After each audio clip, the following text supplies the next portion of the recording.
வணக்கம். இன்னைக்கு நாம ஒரு அற்புதமான தலைப்ப பத்தி பார்க்க போறோம்.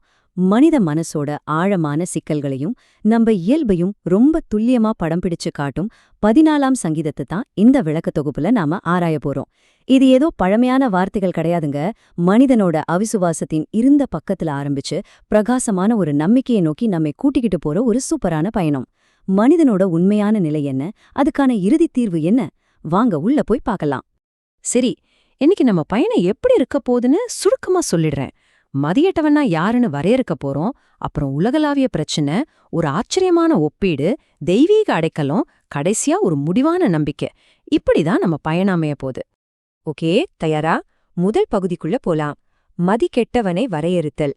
இந்த சங்கீதம் ஒருத்தர மதிக்கெட்டவன்னு கூப்பிடுது. அது யார குறிக்குதுன்னு பாப்போம். தேவன் இல்லை என்று மதிகெட்டவன் தன் இருதயத்தில் சொல்லிக் கொள்ளுகிறான்.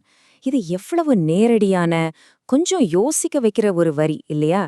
கடவுள் இருக்கார் அப்படிங்கறத முழுமையா நிராகரிக்கிறவங்கள வேதம் எவ்வளவு வெளிப்படையா சொல்லுதுன்னு பாருங்க. இது ஏதோ மூளையில தோன்ற ஒரு சின்ன சந்தேகம் கிடையாது, இருதயத்தின் ஆழமான நிராகரிப்பு.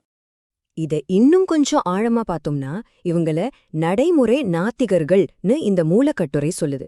அதாவது வாயளவுல கடவுள் இருக்காருன்னு சொல்லுவாங்க, ஆனா அவங்க வாழ்க்கைய பார்த்தா அவர் இல்லாதது போலவே தீமையில வாழ்ந்துட்டு இருப்பாங்க. மனசுல தெய்வ பயம் இல்லாததால நீதிய ஃபாலோ பண்ணாம தங்களுக்கு என்ன தோணுதோ அந்த இச்சைகளின்படி வாழவே இவங்க விரும்புவாங்க. இரண்டாவது பகுதி உலகளாவிய பிரச்சனை. ஒரு தனி மனுஷனோட இந்த நிராகரிப்பு எப்படி ஒட்டுமொத்த உலகத்தோட பிரச்சனையா மாறுதுன்னு இப்ப பார்க்கலாம்.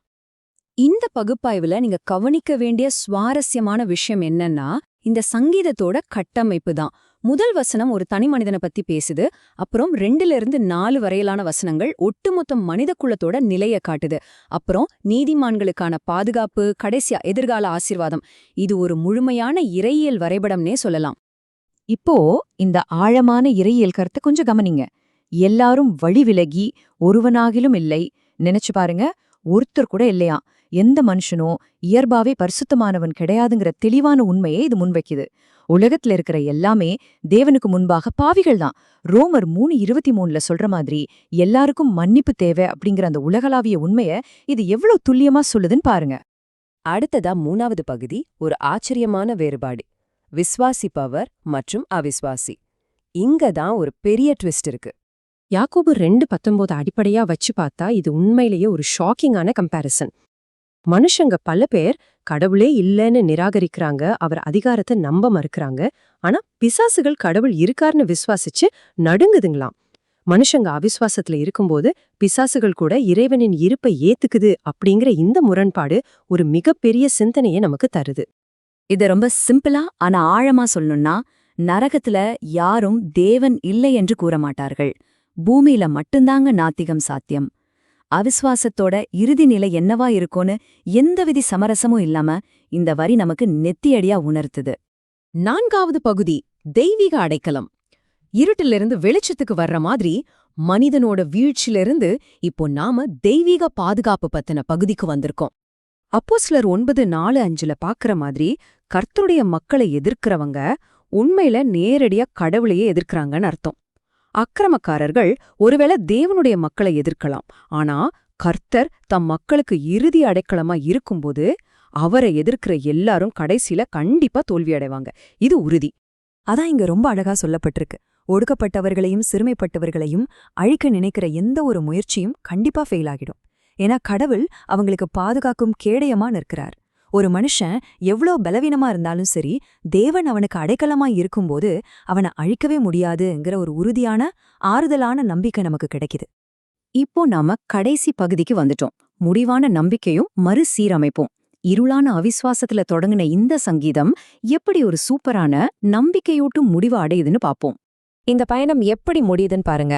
சீயோனிலிருந்து ரட்சிப்பு வரும், தேவன் சிறையிருப்பை மாற்றுவார்னு பெரிய மகிழ்ச்சி உண்டாகும்னு 7ஆம் வசனம் சொல்லுது. குறிப்பா சொல்லணும்னா இந்த முழுமையான விடுதலையும் மகிழ்ச்சியும் இயேசு கிறிஸ்துவின் 2ஆம் வருகையில தான் முழுமையா நிறைவேறும்னு இந்த மூலக்கட்டுரை ரொம்ப அழகா விளக்குது. முன்னாடி பார்த்தோம்ல, உலகத்துல எல்லாரும் பாவிகள்னு. அந்த உலகளாவிய பிரச்சனைக்கு ஒரு மனுஷன் கூட தான் சொந்த முயற்சியால பரிசுத்தமாக முடியாதுங்கிற அந்த நிலைக்கு ஒரே தீர்வு இயேசு கிறிஸ்து மட்டும்தான். நம்முடைய பாவங்களை மன்னிக்கிறதுக்காக அவர் தன் உயிரையே பலியா கொடுத்தார் அப்படிங்கறத அந்த மகத்தான தீர்வு. இறுதியா உங்களுக்கான ஒரு நேரடியான ஆழமான கேள்வி. நீங்க அவரிடம் மன்னிப்பு பெற்றிருக்கிறீங்களா? இது சும்மா ஒரு தகவலுக்கான கேள்வி இல்லைங்க, நம்ம வாழ்க்கைய மாத்திர கேள்வி. மனிதனோட வீழ்ச்சி, பிசாசுகளின் நடுக்கம், தேவனுடைய அடைக்கலம் எல்லாத்தையும் பார்த்தோம். ஆனா அந்த தேவன் கொடுக்கிற இறுதி மன்னிப்பை நீங்க ஏத்துக்கிட்டீங்களா? இத பத்தி கண்டிப்பா தனிமையில சிந்திச்சு பாருங்க. இந்த விளக்க தொகுப்பு உங்களுக்கு ரொம்ப பிரயோஜனமா இருந்திருக்கும் நம்புறேன். மீண்டும் சந்திப்போம்.